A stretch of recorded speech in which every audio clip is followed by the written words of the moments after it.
Rain whispered against the double-glazed windows of a modest but tastefully furnished flat in Clapham, South London.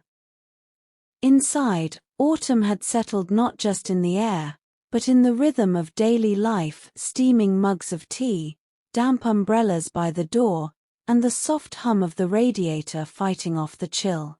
Clara, 20 years old and sharp-eyed with a restless energy, sat cross-legged on her bed scrolling through Instagram. She was staying with her elder sister temporarily while saving for student housing near King's College. Her sister, calm, composed, and quietly principled, had welcomed her without hesitation, though their personalities often clashed like mismatched china.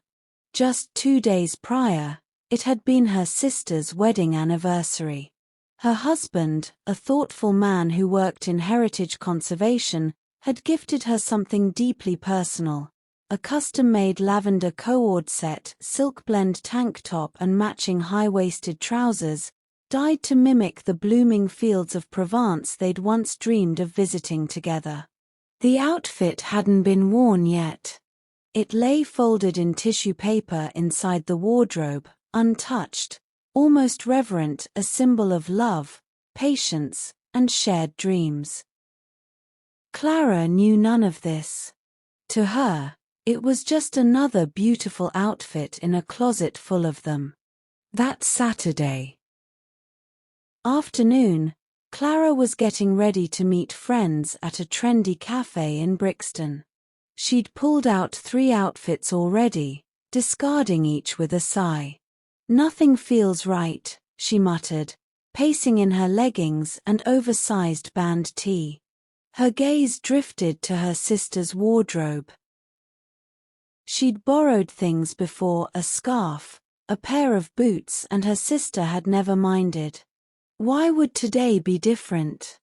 She opened the wardrobe carefully, fingers brushing past wool coats and neatly hung blazers, until she saw it, the lavender set, glowing softly even in the dim light.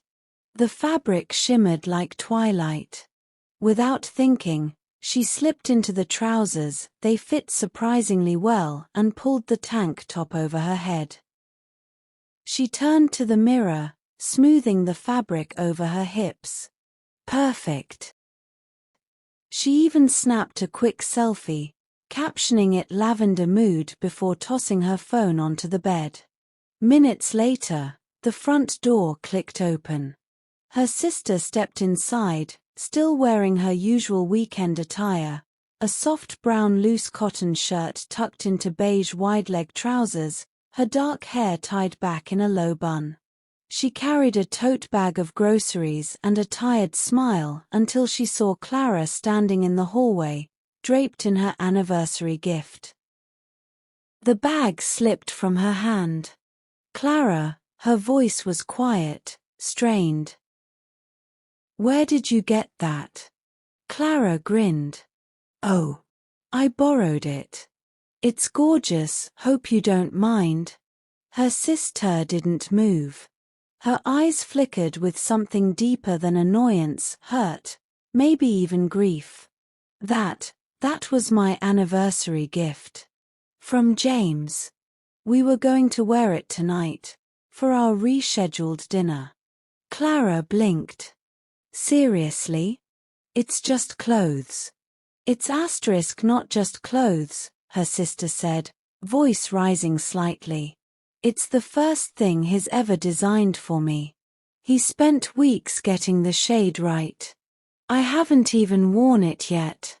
"Well, I'm wearing it now," Clara said, crossing her arms. "And I'm already late. Can we talk about this later?" "No," her sister said firmly. "Take it off. Now. I'm not changing just because you're upset." Clara shot back, turning toward the door. "That was the line." Her sister exhaled slowly, her expression shifting from sorrow to resolve. "Clara. Living room. Now." There was no room for argument in that tone. Clara froze. She'd heard it only once before, when she'd lied about skipping school at 16. Heart pounding, she followed. The living room was tidy, bathed in grey afternoon light. Rain tapped steadily against the window pane. Her sister walked to the linen closet and returned with a smooth wooden paddle, dark oak, unadorned, kept for emergencies only. She sat on the sofa, posture straight. "Bend over my lap." Clara's breath hitched. "You're not serious." "I am." Trembling, Clara obeyed. She lowered herself across her sister's thighs, the lavender fabric stretching taut over her backside. She braced herself. Thwack. The first swat landed with firm precision, not cruel, but unmistakably corrective. Clara gasped, fingers clutching the cushion. Thwack. The second stung more, not from force, but from meaning. This wasn't anger. It was discipline born of care. Thwack. The third echoed in the quiet room. Clara bit her lip, tears pricking her eyes. It wasn't unbearable pain, but it was enough to make her feel the weight of what she'd done.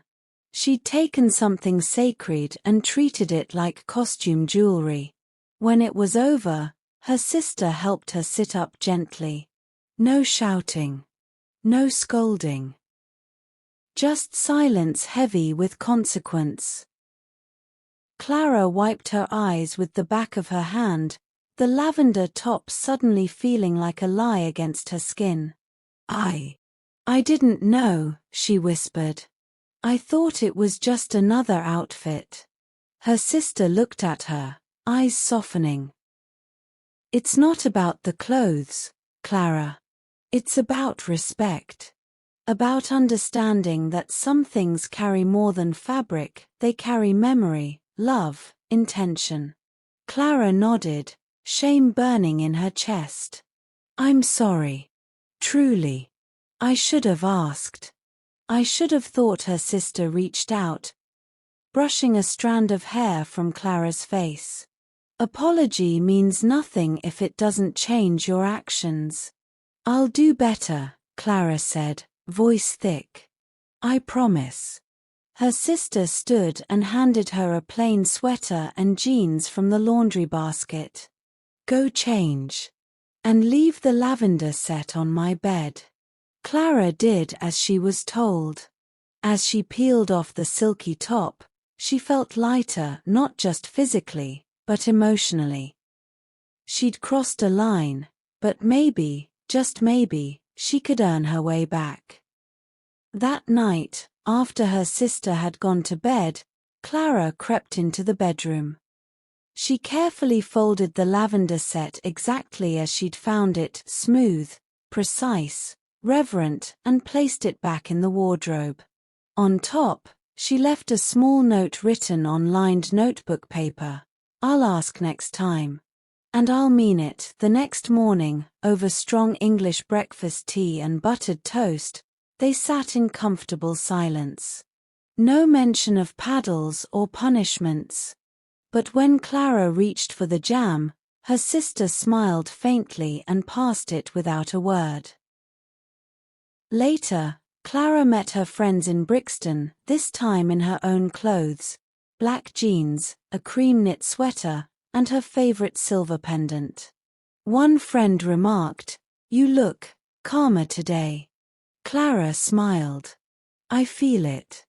Back in Clapham, her sister opened the wardrobe, saw the note, and tucked it into her journal beside a pressed lavender sprig from their garden. Outside, the rain had stopped. A pale sun broke through the clouds, casting long shadows across the wet pavement, a quiet promise of renewal. And in that moment, both sisters understood, boundaries aren't walls. They're the lines that help love stay clear, honest, and whole.